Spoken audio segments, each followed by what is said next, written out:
നമ്മൾ ദരിദ്രനായി ജനിച്ചു എന്നതുകൊണ്ട് ഒരു തെറ്റുമില്ല, ഒരു കുഴപ്പമില്ല. പക്ഷേ ദരിദ്രനായി നമ്മൾ മരിക്കുകയാണെങ്കിൽ അത് നമ്മുടെ മാത്രം കുഴപ്പമാണ്.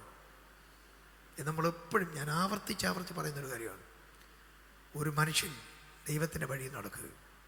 അതല്ലേ ഞാൻ കഴിഞ്ഞ ഞായറാഴ്ച നിങ്ങളോട് പറഞ്ഞത്. 28-ാം അധ്യായം, എൻ്റെ ഈ ചട്ടങ്ങളും എൻ്റെ ഈ പ്രമാണങ്ങളും, ഞാൻ ഒരു വാക്ക് കയ്യിൽ നിന്ന് ചേർത്ത് പറയുന്നു, അറിയുന്ന നാൾ മുതൽ.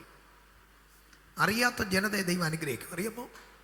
ദൈവത്തിൻ്റെ ചട്ടങ്ങളും പ്രമാണങ്ങളും അറിയാത്ത ജനതയെ, അറിവില്ലായ്മയുടെ കാലങ്ങൾ ദൈവം ലക്ഷ്യമാക്കുന്നില്ലെന്ന് തിരുവഴുത്ത് എഴുതിയിരിക്കും. എന്തുകൊണ്ട്? മറ്റ് സമൂഹത്തിലുള്ള പല ആളുകളും അവിടെ കഠിനാധ്വാനത്തെയും പ്രയത്നത്തെയും ദൈവം കണ്ടുകൊണ്ട് അവരെ ഉയർത്തുന്നു.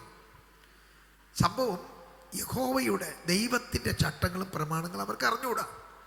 അതുകൊണ്ട് ദൈവം ക്ഷമിച്ചു കൊടുക്കാൻ ബാധ്യസ്ഥനാണ്. സ്വർഗം കൊടുക്കുമെന്നല്ല, ഈ പ്രപഞ്ചത്തിൽ കാണുന്ന നന്മകൾ. പക്ഷേ നമ്മെ സംബന്ധിച്ചിടത്തോളം double portion of the blessing ആണ്. സ്വർഗത്തിലെ നന്മകളും ഭൂമിയിലെ നന്മകളും, ഇത് രണ്ടും നമുക്കുള്ളതാണ്. അങ്ങനെയാണ് തെസ്സലോനിക്ക ലേഖനത്തിൽ പറയുന്ന.